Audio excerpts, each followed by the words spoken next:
Hola amigos, bienvenidos a esta edición de día miércoles del portal del Villegas, que voy a iniciar recordándoles lo de siempre. Primero, lo más importante, diría yo, Ignacio Muñoz, la guagua que espera que usted ayude a su papá para que él pueda vivir. La historia ya la conocen, ahí está la dirección para que traspasen, aunque sea un par de lucas. Segundo, este jueves hay flamenco, como ya es tradición, todos los jueves, 8:30, 9 de la noche, más o menos a esa hora empieza la cosa, en la Casa del Jamón, Tendrini 171, al frente hay un estacionamiento subterráneo, todo cómodo, todo seguro.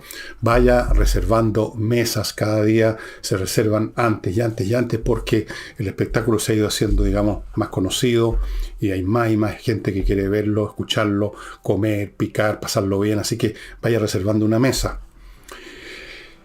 3. Mis libros. Hay una venta especial que estamos haciendo en el villegas.cl/tienda. Es que si usted quiere comprarlo a esos precios especiales, en vez de después comprarlo de segunda o tercera mano al cuádruple de precio, como hemos visto en algunas plataformas, vaya entrando. Y espero que se haya hecho socio de la Unión de Amigos de los Animales, o que los esté ayudando por las razones que les di. Están pasando por un momento muy difícil, no son los únicos, pero en fin, la gente por último se las puede arreglar de alguna manera, ir a tocar alguna puerta. Pero ¿qué hacen los animales? No tienen nadie. Y bueno, la noticia de estos días es, por supuesto, el fallecimiento de don Guillermo Tellier, que presidió como secretario general el Partido Comunista hasta el año 2005, me parece que es. Fue diputado entre el año 2010 y el 2022, y antes de todo eso, en la época en que todavía existía el gobierno militar, el señor Tellier era el que dirigía el aparato militar del Partido Comunista, y en calidad de tal tenía relaciones permanentes con el Frente Patriótico y con Manuel Rodríguez, y por lo tanto estuvo involucrado, cosa que él mismo reconoció abiertamente, en operaciones militares que costaron la vida de gente. Por ejemplo, el atentado del año 86 contra Pinochet, que le costó la vida no a Pinochet ni al nieto que andaba con él, sino que a 5 guardias, 5 policías que perdieron la vida, y hubo otros heridos. Hubo otras acciones militares en las que no entró en detalles, pero que participó. ¿Cómo participó? Si él indicó los blancos, si él organizó, si él solo dio el visto bueno, como dijo que había sido con el ataque a Pinochet. Eso no está claro, y ya no va a estar claro, por lo menos no vamos a saberlo de labios de Tellier, sino que algún día se sabrá, además, cuál fue específicamente su participación. El hecho es que murió, y en su cariño, en su admiración probablemente por el personaje, el presidente de la República decretó duelo nacional por 2 días. Dijo que había aprendido de él, lo cual parece que es bastante claro, y decretó duelo nacional. Ahora, yo no tengo nada en lo personal, ni a favor ni en contra de este señor Tellier, porque no lo conocí personalmente. Puede que haya sido una persona súper simpática o no tengo idea. Yo conozco a Tellier, como la mayoría de los ciudadanos de Chile, por su acción política. Lo conozco como político, y ahí uno puede hacer distintas evaluaciones. Pero yo me voy a centrar en la reacción del señor Boric. A mí me parece... me recordó una historia que se las voy a contar. A finales del siglo XIX, en la Inglaterra victoriana, con sus particulares maneras de hacer y decir las cosas, este humor como en segundo grado de los ingleses, ocurrió lo siguiente. Al Times le llegó la noticia de que un personaje, un miembro de la sociedad bastante conocido, un hombre que era reconocido como parte de la élite, llamémoslo así, había fallecido. Y entonces en el Times, al día siguiente de esa noticia, escribieron un obituario. Pero resulta que la noticia era errónea. Este señor no se había muerto, y mandó una carta a la dirección del Times que decía así, empezaba así: las noticias acerca de mi fallecimiento son algo exageradas. Yo diría en este caso, las noticias acerca de que va a haber duelo nacional son algo exageradas. Me parece a mí que hay allí una exageración. no le va a hacer más especial daño al país que durante 2 días en los edificios públicos las banderas estén a media asta, incluyendo las unidades militares que fueron el blanco de muchas probablemente las operaciones que organizó o dio el visto bueno el señor Tellier en su momento. Pero uno pensaría que los duelos nacionales son cuando muere una persona que ha sido un tremendo aporte para un país, en el campo de las artes, de la ciencia, incluso en la política. O si no es un gran aporte que representaba un cargo máximo, por ejemplo, si se muere un presidente de la República, supongo que hay un duelo por 2 o 3 días también. Pero un político, o un político que con dificultades uno podría decir que fue un gran aporte para el país. Yo no creo que piensen eso, por ejemplo, los familiares de los 5 escoltas que perecieron ese día en el año 86. Y las otras víctimas que no conozco de otras acciones armadas que tuvo coordinación o tuvo conocimiento, como dijo Tellier en una entrevista, que ya llevó a cabo el Frente Patriótico Manuel Rodríguez. No sé de dónde está el gran aporte, la verdad de las cosas. En estos mismos días, no hace mucho, no hace una semana siquiera, murió Belisario Velasco, un político también. Pero de ese político podríamos decir que sí hizo un tremendo aporte cuando le tocó estar activo en la época en que se estaba instalando la Concertación, y ahí uno podría pensar, y creo que con buenos datos y antecedentes, que Belisario Velasco constituyó un aporte importante, no sé si un gran aporte, pero un aporte. Para él no hubo duelo nacional. No, en absoluto. Para Tellier sí. ¿Por qué? Porque es el mentor ideológico, aparentemente, del señor Boric.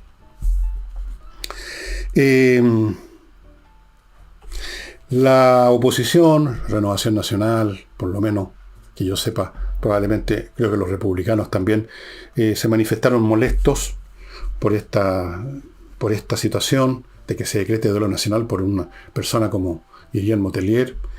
Y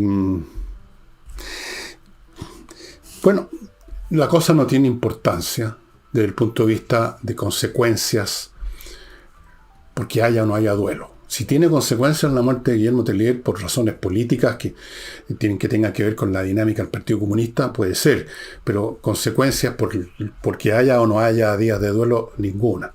Eso es un protocolo que me parece exagerado. Me parece que son noticias algo exageradas, pero nada más que eso. No voy a meterme más en la cuestión.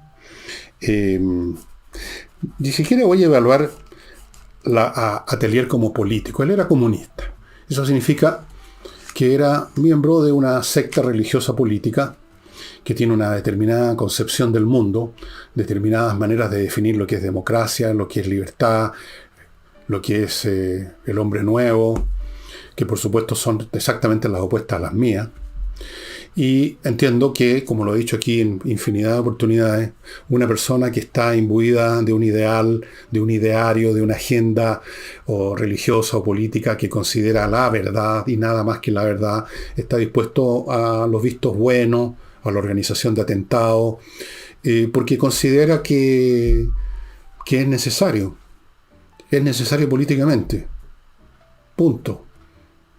Por eso que personas como Tellier, y no solamente del signo de él, sino que de cualquier otro signo, que funcionan en este mundo sobre la base de un ideario y su vida entera se dedica a eso, porque no meramente Tellier creía en el comunismo, sino que era secretario general del Partido Comunista, o sea, dedicaba, no sé si toda su vida, pero gran parte de su vida a la actividad política como comunista.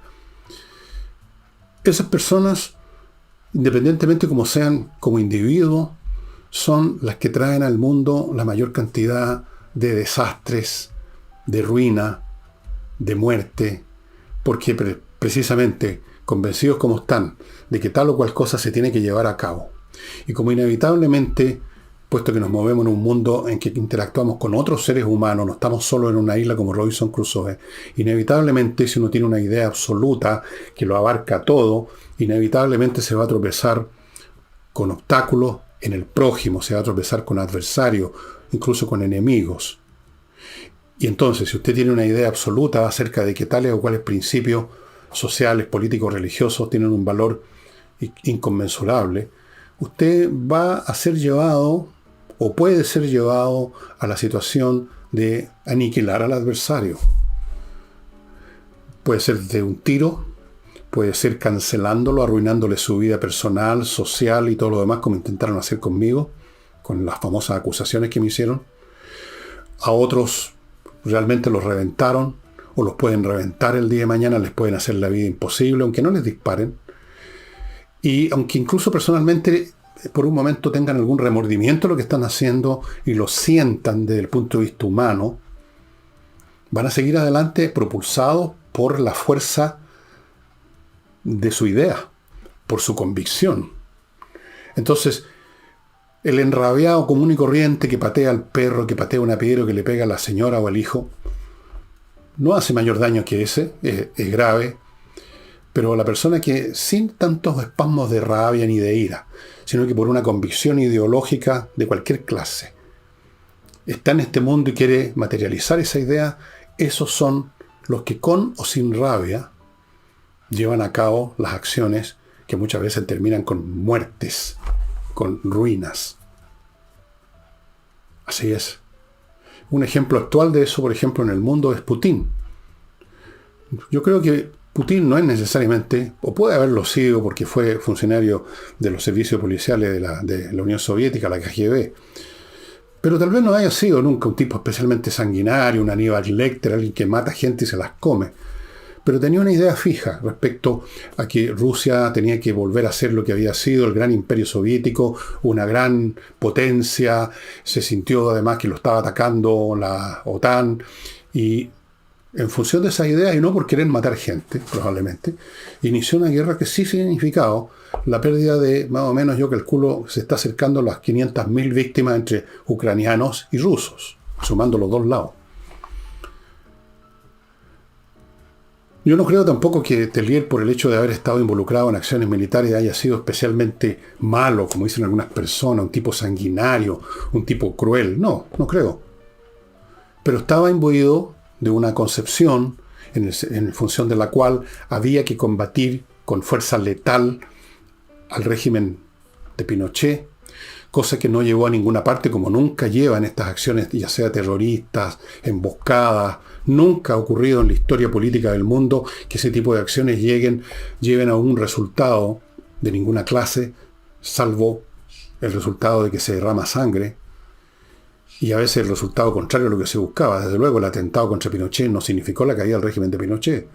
Significó no solamente la muerte de sus escoltas, sino que la muerte de otras personas al otro día o siguiente, dirigentes políticos de la oposición que fueron ejecutados en venganza por gente de las centrales o de los órganos del gobierno militar. Eso fue el resultado. No se vino abajo el régimen de Pinochet por eso, ni por otras acciones combativas que algunos han tratado de glorificar y sacralizar, como que de ahí derivó la caída del régimen. El régimen de Pinochet no cayó por eso, en absoluto. Eso es una mitología. Pero yo no creo que haya sido especialmente cruel, sanguinario, que le gustara, que estuviera con ganas de matar a alguien. Tellier, cuando organizaba estas acciones, era lo que sucede cuando usted está imbuido de una doctrina que considera la verdad y nada más que la verdad, y entonces es llevado por la fuerza lógica de esa doctrina a extremos, que incluso puede que no le gusten personalmente, pero usted dice, bueno, pero yo estoy en esto, yo creo en esto, estoy convencido que es necesario hacer tal cosa, y se va a derramar sangre, pero lo lamento, pero es necesario. Esas personas pueden ser incluso un pan de Dios, pero llevados por su doctrina, su convicción, son capaces de cualquier cosa. Como esos, que les he contado esta historia, esos sacerdotes de la época de la Edad Media, que condenaban a una persona a ser quemada viva por ser hereje. No eran necesariamente unas personas crueles gozándose de ver a alguien arder en medio de alarido, sino que lo llevaba a eso su convicción de que le estaban salvando el alma a esa persona, porque por unos 5 minutos que iba a demorar en caer en la inconsciencia o en la muerte, se iba a salvar del fuego eterno del infierno. Cierro el capítulo con el señor Tellier y, como digo, queda para mí dando vuelta esto de de los dos duelos, del duelo nacional, que me parece algo exagerado considerando el cuadro completo. Desde luego no contribuye a esto que permanentemente pide, y creo que lo pidió ahora mismo, mientras en el acto de hablar sobre Guitelier, habló otra vez de que, por aquí lo tengo, lo que dijo Boric. Dijo, bueno, aparte de decir de que Guitelier aprendió, dijo una serie de cosas que son falsas. En primer lugar, habló del homenaje que le está rindiendo el pueblo de Chile. Yo no veo que el pueblo de Chile le esté rindiendo un homenaje al señor Tellier, por lo que he visto en las redes sociales, las cosas que me mandan a mí, porque yo no voy directamente a las redes sociales. Hay muchos escarnios que yo no los aplaudo ni los celebro. No es el pueblo de Chile el que le está rindiendo un homenaje a Tellier, es el Partido Comunista, el señor Boric y algunos otros de la izquierda seguramente también, pero no es el pueblo de Chile. Pero siempre estas personas se arrogan la representación y el conocimiento de lo que el pueblo de Chile está pensando, sintiendo o queriendo. ¿Y de dónde sacó esto de que el pueblo de Chile, que todos estamos llorando a gritos? No sé. Pidió además, y aquí entramos a la política más contingente, una vez más pidió nunca más que todos los partidos políticos, dijo, se pongan de acuerdo, supongo que firmando un acta, para que nunca más se quiebre o cancele la democracia. Voy a comentar eso en unos momentos más, después que me haga cargo de mi primer bloque, amigos. Primero, la Academia de Inglés, entreninglés.com, está ofreciendo un curso para terminar este año y para que usted termine este año hablando inglés, un plan de 24 clases, 24, más 2 clases gratuitas de conversación para que refine lo que aprendió. Todo eso por 399 lucrecias, que me parece un precio súper razonable.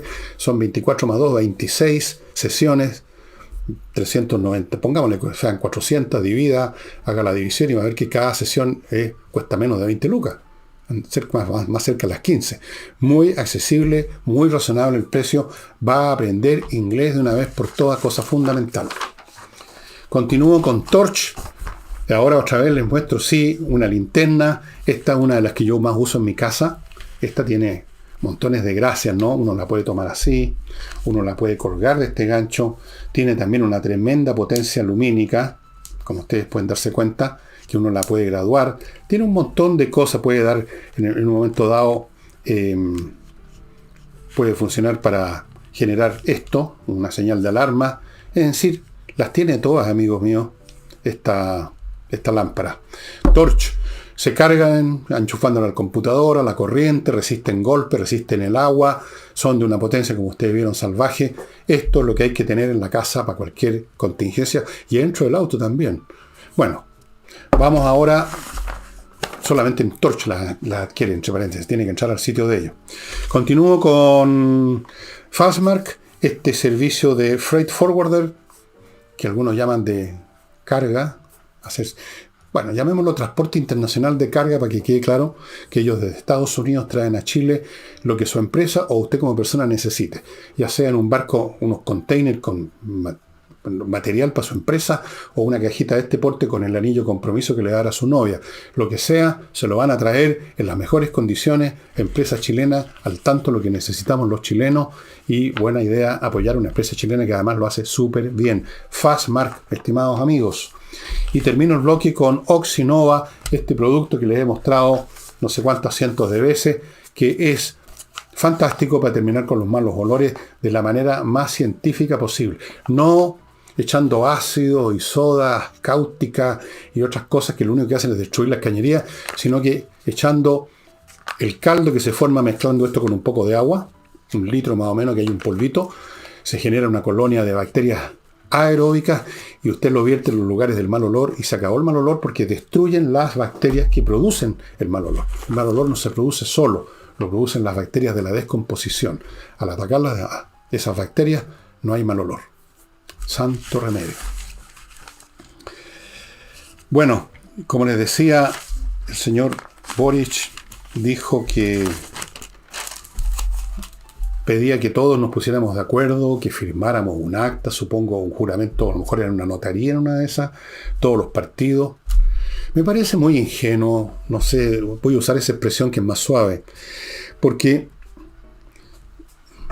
no son los partidos per se los que llevan a cabo quiebres institucionales, como muy bien sabe el señor Boric.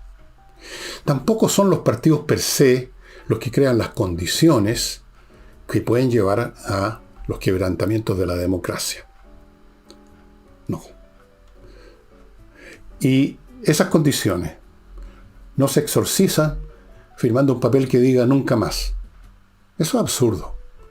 Si quiere el señor Boric, si quieren todos los políticos, si quieren, de hecho, lo que queremos todos los ciudadanos, que no haya situaciones extremas políticas en este país, no nos juntemos simplemente a decir nunca más, porque eso es una frase vacía. Es como decir buenas tardes, o en un funeral diciéndole a alguien que no hemos visto en la vida, ayudándolo a sentir. No, es un trabajo diario en la convivencia política que parte no pretendiendo imponerle al otro ideas, instituciones, leyes, costumbres y hasta maneras de hablar. Cuando se intenta eso, porque uno tiene esta agenda absoluta, como la que seguramente tenía Tellier, entonces simplemente se van a crear tensiones y conflictos que pueden llevar a rupturas, incluso peores de las que aquella en que está pensando Boric, porque peor que eso, mucho peor, 1000 veces peor, es una guerra civil. No se mantiene la paz diciendo nos gusta la paz o diciendo nunca más, sino que siendo inteligente, señor Boric, siendo razonable, no estirando la cuerda, no empujando a los adversarios a un rincón, tratando de ponerles la pata encima, como trataron de hacer los constitucionalistas en la primera asamblea, que se jactaban de eso en los medios de comunicación, que ahora nosotros vamos a poner la letra y la música. No es con eso. No es con eso. No es con un nunca más. No es con firma. No es con acuerdo. No es con ceremonia. Es con un día a día de ser inteligente, señor Boric. De ser razonable, de ser respetuoso. De no creer que porque usted cree que tiene la idea absolutamente incontrovertible acerca de lo que el país necesita, usted tiene la razón. Porque tal vez no la tenga. Los que creen con más fuerza tener la razón son los primeros equivocados. Ya el solo hecho de creer que si tienen la razón absoluta es un error. Y aunque fuera el caso, voy a ponerme en un extremo, supongamos que uno está convencido y es evidente que tiene la razón absoluta, que las cosas son como uno las ve. Aún así, usted no le puede pasar por encima a los que no ven lo que usted está viendo, porque va a tener que convivir con esas personas. Va a tener que convivir. Y si esas personas insisten en que no es como usted lo ve, como usted está seguro, va a haber un conflicto.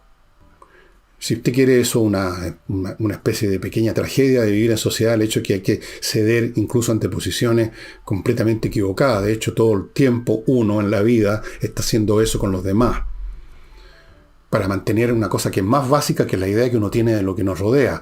La cuestión más básica es mantener la convivencia en paz, porque vivimos en sociedad y no en una isla desierta. Entonces lo primero es mantener paz en esta convivencia, aunque no nos entendamos, aunque yo crea que tengo la razón total, completa y absoluta, y los otros son los total y completamente equivocados, aún así, tener que llegar a transacciones, a acuerdos de verdad y no meramente palabreros. No es simplemente firmando un papel que diga nunca más.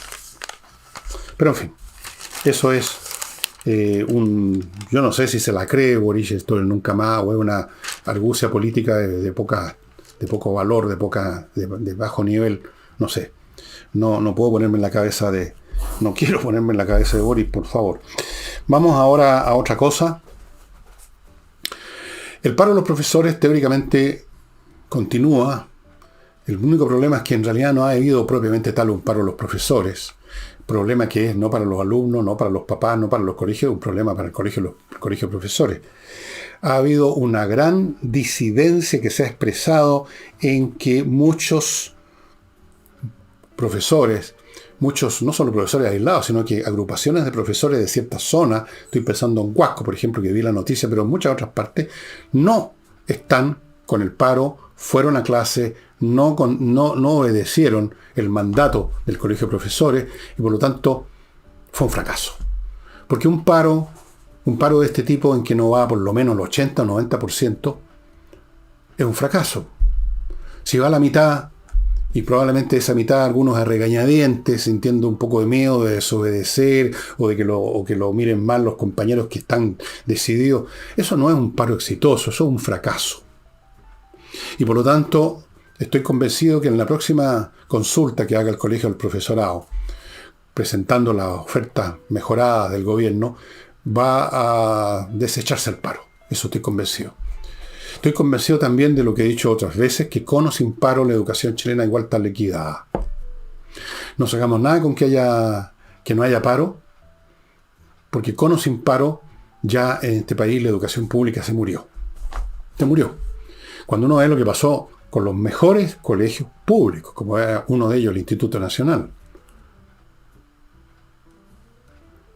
como vimos lo que pasó con uno de los mejores establecimientos educacionales de aquí, de la comuna de Ñuñoa, donde yo vivo, que la están destruyendo, era uno de los mejores colegios, por nuevos conceptos, por ideas tontas, pedagógicas, por conceptos sobre la relación del profesor con los alumnos o del colegio con los alumnos, que nadie puede repetir, que nadie puede sentirse excluido porque no le da la cabeza o lo que sea. Bueno, por miles de mecanismos, la educación pública no educa ya. Por lo menos no educa en lo que tiene que educar.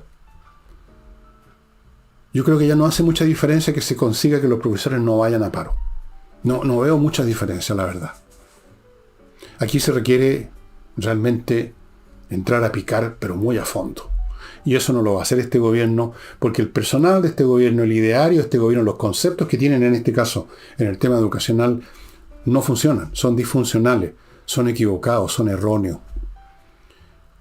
Y esto no es una mera opinión, es cuestión de ver los resultados. ¿Qué está pasando con estas pruebas que se hacen cada vez con más miedo, cada vez tratando de dar explicaciones y justificaciones? Estas pruebas de competencia a los alumnos de tal o cual nivel en temas como comprensión de lectura, matemáticas, cada vez peores. Ahí está la prueba. No, un país no funciona con alumnos que aprendieron a no ser intolerantes con los homosexuales, por ejemplo. O que aprendieron a que las sexualidades son flexibles y que el día de mañana yo puedo declarar que mi identidad es esta y el otro día la siguiente. Con eso un país no funciona. No funciona simplemente. Un país así se derrumba en la nada porque el primer elemento, la base para la construcción de una sociedad es la calidad de su población. La calidad y la cantidad, pero principalmente la calidad. Y cuando tenemos una población, ya no sé, 2 generaciones será, y ahora están llegando incluso al gobierno, de gente mal educada, sin disciplinas, que no han trabajado un día en su vida, que no serían capaces de resolver los más elementales problemas de matemática, como estoy seguro que si se le hace una prueba a toda la moneda, lo rajamos a todo. Yo creo que a todo. Que no tienen comprensión de lectura, o una mala comprensión, que no saben comunicarse, que no tienen idea de ninguna de las cosas básicas de una persona de mediana cultura siquiera. Eso es lo que tenemos ahora. Piensen lo que vamos a tener mañana con la generación que en este momento tiene 12, 13, 14 o menos. ¿Qué clase de país vamos a tener? Y eso no lo vamos a resolver simplemente impidiendo que haya un paro de profesores. Aquí hay un paro de la educación en su conjunto. No sé si llamarlo un paro o llamarlo la muerte de la educación pública especialmente. Y yo creo que buena parte también la privada, porque ha sido afectada. En fin. Por el momento, digamos, en lo concreto, así en lo inmediato, que para mí es menos importante, pero en fin, habrá que analizarlo. Esto ha sido un duro golpe para el colegio de profesores.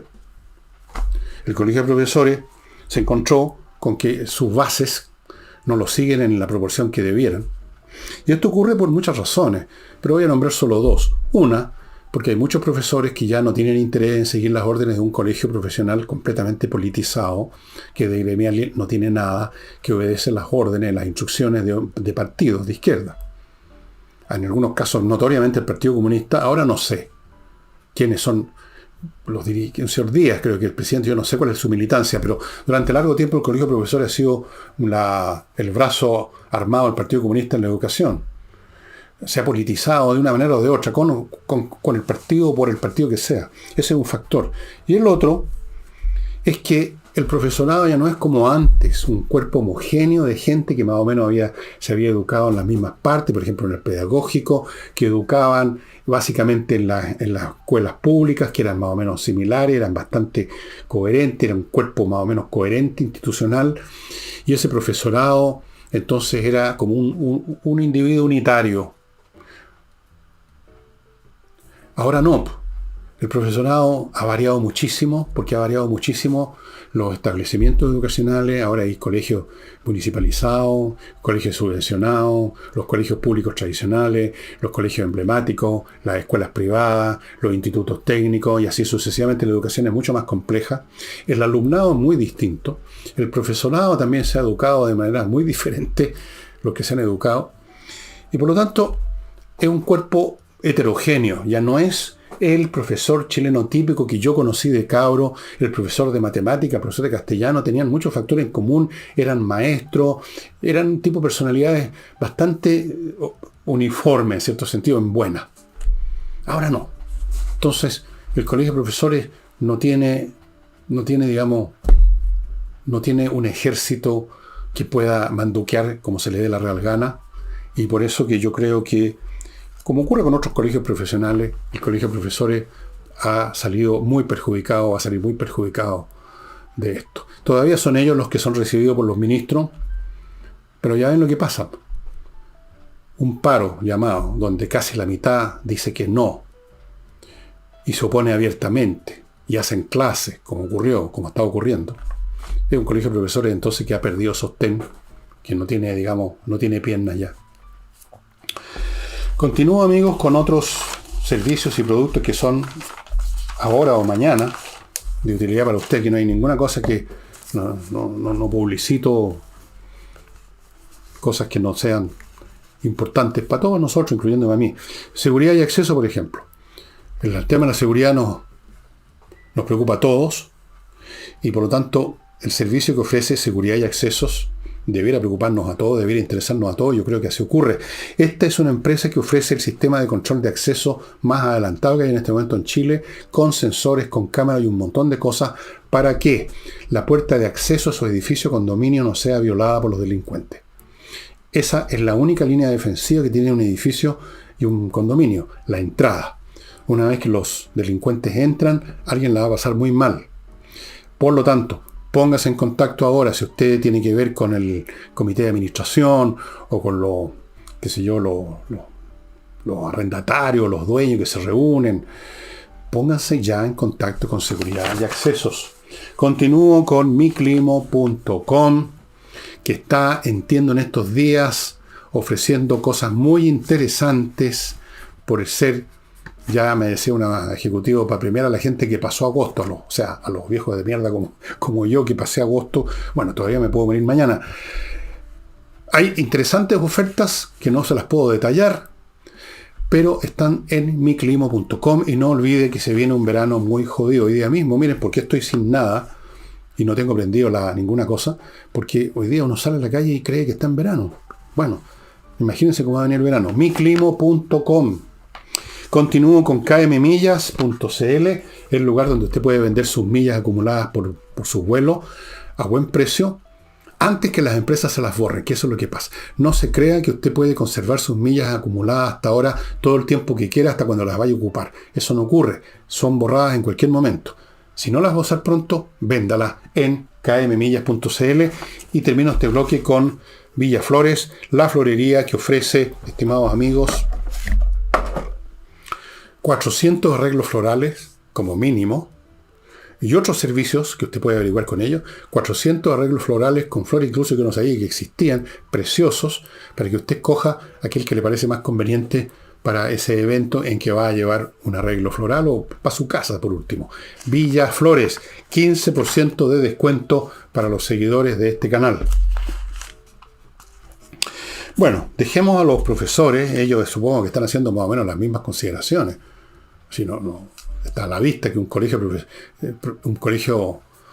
una especie de sindicato, que no lo siguen sus miembros teóricos, está muerto, está liquidado. El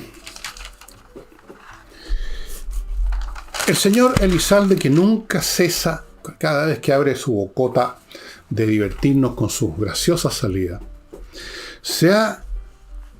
ha descubierto, fíjense ustedes, una cosa que no se me habría ocurrido a mí nunca, que las constituciones deben ser expresión de acuerdos y no la imposición de una mirada.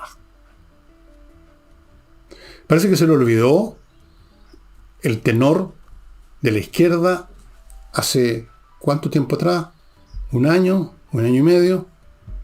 El tenor de imponernos a todos su visión con una constitución completamente basada en el ideario, si podemos llamarlo ideario, de incluso de grupos de un extremismo al borde del delirio y de la locura.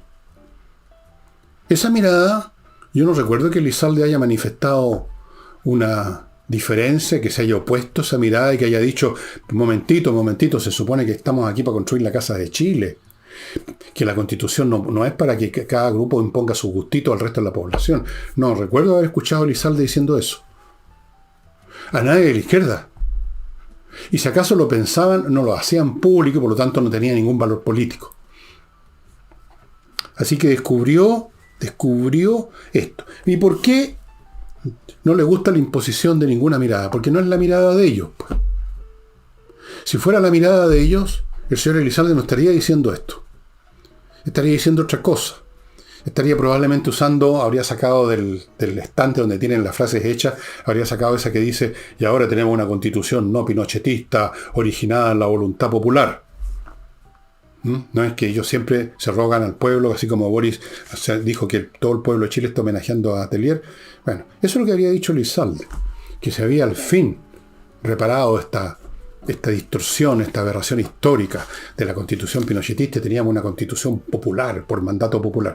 No habría hablado de la mirada, de los que se meten bandera en el culo, no habría hablado de los que no querían cantar y pifiaban la canción nacional, no habría dicho ninguna de estas cosas. Pero descubrió, vio la luz. Y no es el único que en estos sectores de izquierda están descubriendo que en realidad nadie debiera imponernos nada en la comisión, o más bien dicho, en la Asamblea o Convención Constitucional 2.0. La izquierda están hablando que les están pasando la máquina. ¿Y qué es lo que hicieron ellos? Intentaron hacer desde octubre del año 2019, sino pasarnos la máquina a sangre y fuego. Y luego constitucionalmente. Y en el Congreso. De todas las maneras posibles. De hecho, empezaron antes. Empezaron con el gobierno Piñera. Pero ahora descubrieron la democracia. Ahora descubrieron los acuerdos. Ahora descubrieron que todos no tenemos que imponernos a los demás, así con nuestras miradas. Ahora se pusieron demócratas. Se pusieron demócratas porque están en minoría. Siempre las minorías en el mismo juego. Como no tienen poder, entonces se ponen a quejar de que les están pasando la máquina, de que exigen libertades para poder expresarse, de que tienen que haber acuerdos para así disminuir su situación minoritaria, pero cuando son mayoría, ahí ponen la pata encima. Se ha visto en la historia de las religiones, ¿no?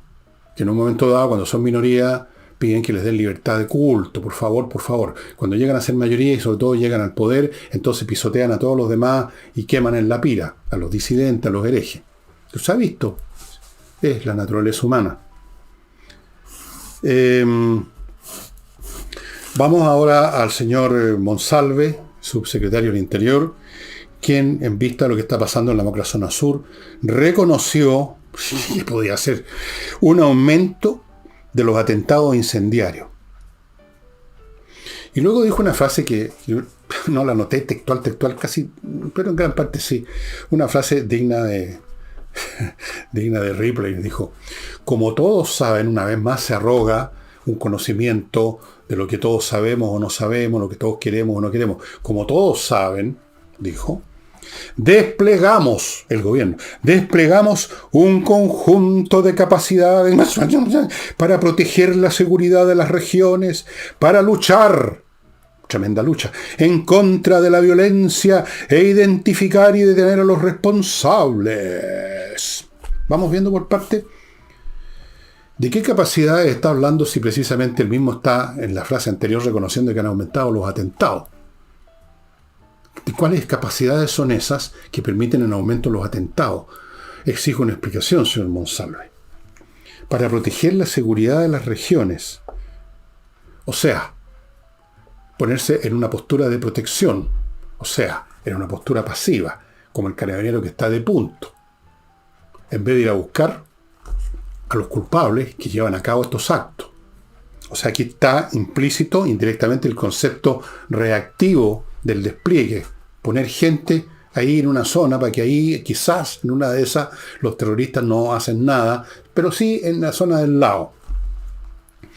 Para luchar en contra de la violencia. ¿Cuál lucha, señor Monsalve, han llevado a cabo ustedes? ¿Cuál lucha? ¿Cuál ha sido la lucha? ¿Dónde están los resultados de la lucha? Señor Monsalve, vaya hacia la lucha. No, pues no nos trate de pasar por el forro de los pantalones. Y luego dice, para identificar y detener a los responsables. Una vez más, este lenguaje propio de un policía que enfrenta un delito común. Sabe perfectamente el señor Monsalve cuál es la identidad de los responsables. Se llama CAM, por ejemplo, y otros grupos que también tienen nombre propio. Esa es. Y conoce los nombres de los dirigentes. Yo no los conozco todos los nombres, me acuerdo solamente de Lientul, pero hay otros. Supongo que Monsalve, como subsecretario del Interior, los conocerá todos. Entonces, ¿cómo eso que la lucha para identificar, que no sabemos, porque si dice identificar es porque todavía no lo han identificado, y detener a los responsables, detenerlo? Esto es una payasada, señor Monsalve, una más que sale de su boca, de todo el gobierno. Este monumento a la falsedad, a la distorsión y a la hipocresía. Porque si ustedes estuvieran realmente desplegando capacidades y luchando, lo primero que se hace es ir a buscar a los que están detrás de todos estos atentados. Pues si ustedes saben quiénes son, todos sabemos, pues. Si los propios responsables lo dicen. Ellos no se andan escondiendo, fíjese. Lientul y los demás no se andan escondiendo. Dicen, nosotros hicimos esto. Bueno, despliegue las capacidades, pues, señor Monsalve. Vaya a arrestarlo, vaya a detenerlo. Si ya están identificados. Están identificados, usted los tiene identificados. Vaya a buscarlos entonces, vaya a detenerlos, pues.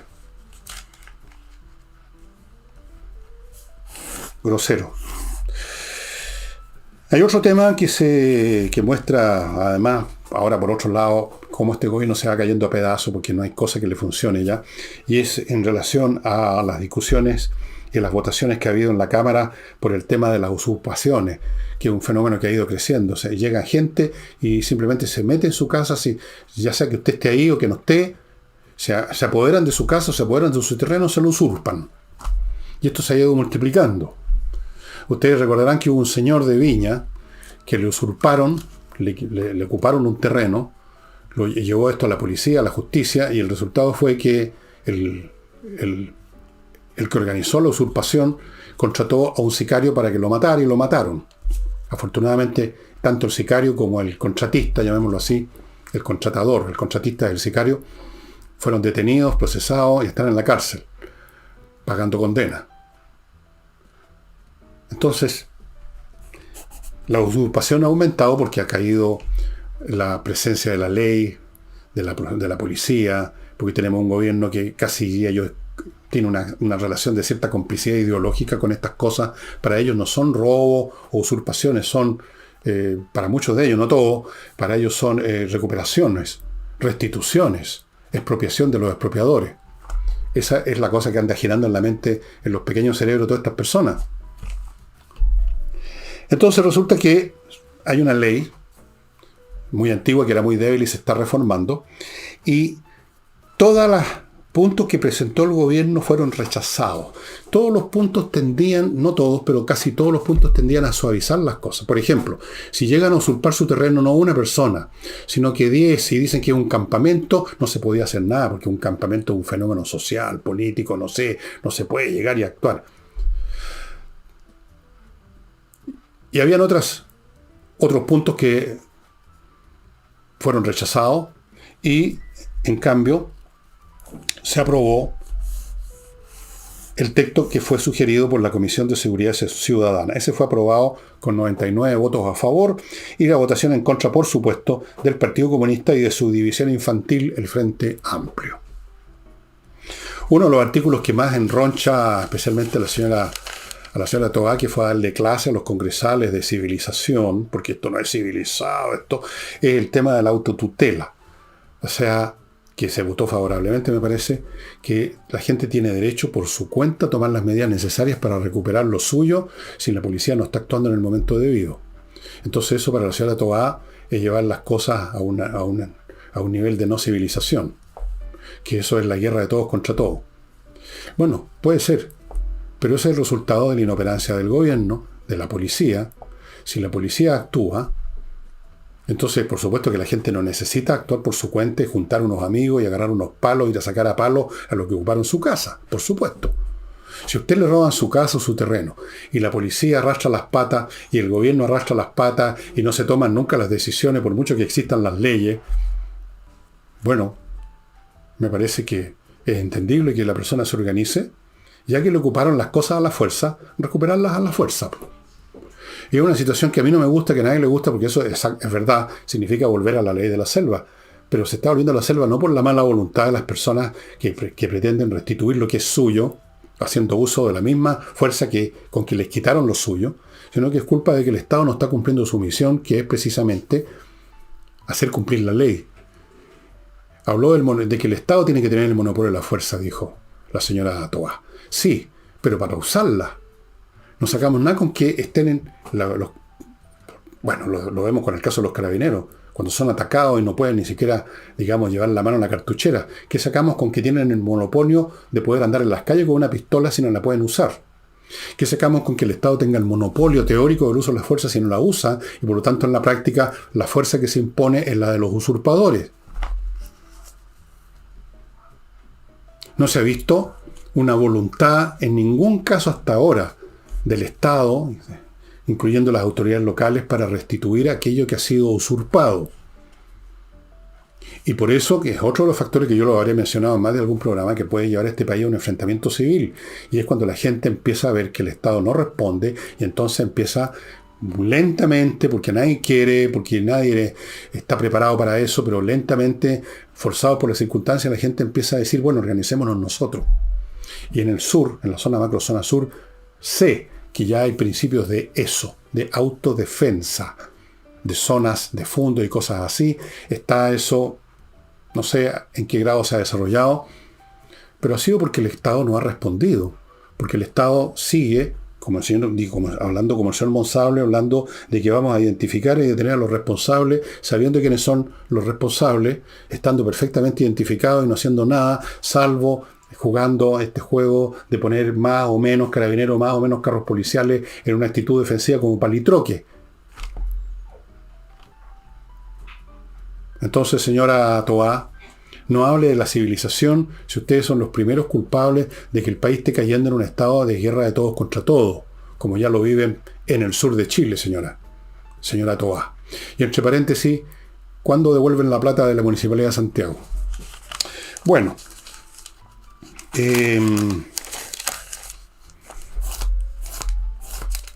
vamos a ver qué pasa con este proyecto de ley, finalmente cómo va a salir. La Tobá anunció que van a hacer todo lo posible por impedir las cosas, por impedir que se formule tal como fue votado. Claro que por supuesto. La señora Tobá, aunque sea indirectamente, tiene una cercanía espiritual con los que expropian a los expropiadores. ¿No es cierto? Eso no lo puede evitar. Es así ella, pues, pobrecita, como todos los demás. No tienen remedio. No tienen remedio. El país va a tener que curarse de ellos, porque de ellos no va a haber ninguna curación. Y no la tienen. Amigos, les recuerdo ahora otras cositas. Lomas de Millaray, este proyecto inmobiliario en la región de Los Lagos, que está ofreciendo unas preciosas parcelas. La región es linda. Si usted tiene la menor duda de cómo son esas parcelas, entre a lomasdemillaray.cl, tienen un video. Las parcelas le traen agua, le traen electricidad subterránea, fibra óptica, caminos amplios, de todo. Se entregan el próximo año, las están amononando para que quede perfecto. Usted llegue y se instale con su casa, que mande a hacer ahí. Y fuera de eso, cerca en la comuna de Los Muermos se está desarrollando un proyecto, la ciudad financiera tecnológica o tecnológica financiera, FinTech creo que es el nombre, que va a dar muchas oportunidades a los profesionales que vayan para allá. Y continúo con Tienda Ancestral, a propósito del sur, en Frutillar. Esta tienda tiene los mejores productos hechos con fibras naturales, como estas pantallas de lámpara, canasto y un montón de cosas muy bonitas hechas por maestros artesanos que llevan años en esto, y ahora están en una liquidación súper potente. Si no me equivoco, 40% de descuento. Los productos se distribuyen en todo Chile. Cómprelos, véalos en el sitio de ellos, tiendancentral.cl. Tiéntese, compre y le va a llegar rápidamente a su casa.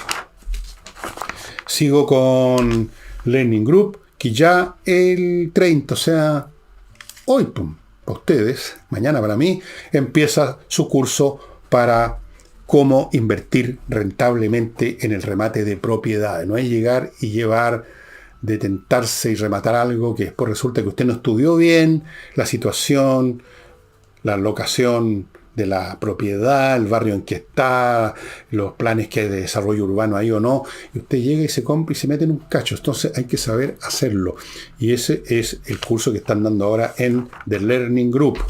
Sigo con compreoro.com, donde usted puede comprar oro y plata en lingotes de casi 100% pureza, que es una excelente póliza de seguro. Es un valor que no se pierde, es un valor intrínseco, no es un papel representativo de un título, de una acción, de nada. Es el valor per se, oro y plata. Amigos, si tienen alguna duda de lo que viene en el futuro, compre oro y plata, la cantidad que usted pueda o quiera, en compreoro.com. Y termino con Hey, el corredor inmobiliario que está vendiendo. ¿Tiene usted empantanado una propiedad con otro corredor que no ha pasado nada? Llévesela a Ángel Hey. Se va a acordar de mí. Bueno, amigos, el libro que les tengo hoy día es... quiero que... Lo voy a mostrar porque quiero que las personas que de vez en cuando me acusan de que yo soy anticristiano, come cura, que estoy siempre hablando contra el cristianismo, no entienden lo que yo digo. Yo no hablo contra Cristo, contra la religión, sino que trato de hacer análisis de cómo funciona la organización humana llamada Iglesia Cristiana en tales o cuales periodos. No tiene nada que ver con la creencia en Dios o no. Pero para que vean que yo soy una persona que trato por lo menos de ser lo más objetivo posible, lo más equilibrado, trato de ver todos los ángulos, las cosas. Naturalmente me puedo equivocar y puedo fallar muchas veces, pero lo intento. Les voy a mostrar un libro que se llama La victoria de la razón, cuyo autor dice algo que va contra gran parte de la corriente de los historiadores. Dice que cómo la cristiandad condujo a la libertad, al capitalismo y al éxito de Occidente. Dice este caballero, lo leí hace un par de años, creo, este libro. Básicamente dice que la manera de pensar de la cristiandad, que está muy asociada a, por ejemplo, la Suma Teológica de Tomás de Aquino, que era un hombre que incluyó en su manera de pensar y analizar la lógica aristotélica, que ese tipo de raciocinio, ese tipo de desarrollo de la cristiandad sobre la base de teologías racionales o que intentan ser racionales, era un elemento que usted no encuentra en otras religiones, y eso es cierto, y que contribuyó a formar estos paradigmas mentales racionales que son los que están detrás de la libertad, el capitalismo y el éxito de Occidente. Naturalmente es un libro bastante debatible, pero es interesante porque es un punto de vista tan contrario a lo que normalmente se piensa, que la cristiandad fue una rémora para el progreso de la ciencia, especialmente durante la Edad Media. Pero aquí, por ejemplo, tiene un capítulo, el capítulo 2 se llama Progreso Medieval. La técnica, la cultura y la religión. Innovaciones en la producción, innovaciones en la guerra, innovaciones en el transporte terrestre. Después, las virtudes del trabajo y la frugalidad. Él considera que la mente cristiana, lejos de haber sido un obstáculo para el desarrollo del racionalismo, del capitalismo, de la libertad y todas esas cosas, fue un elemento vital. Para que vean ustedes que yo leo todos los puntos de vista si puedo. Interesante, es curioso, es, como dice aquí, provocativo. Provocativo. Aquí dice, la victoria de la razón del autor Rodney Stark propone la revolucionaria y controversial punto de vista de que la cristiandad y sus instituciones son directamente responsables para los más significativos rupturas intelectuales, políticas, científicas y económicas del pasado milenio. Interesante, interesante. Véanlo si ustedes son... les gusta la historia de la Edad Media, por ejemplo, aquí tiene que ver mucho con eso. Si ustedes son amigos de la historia de las religiones, bueno, aquí está. En fin, eso. Y esto lo van a encontrar en Amazon y en otras librerías de internet. No está traducido al castellano, que yo sepa, yo creo que no. Pero yo sé que casi todos ustedes no tienen problema en leer inglés. Y eso. Amigos, sería todo por hoy. Nos estamos viendo mañana. ¿Qué día mañana? Mañana, o sea, mañana para jueves, para el jueves. Eso sería todo. Chao, chao.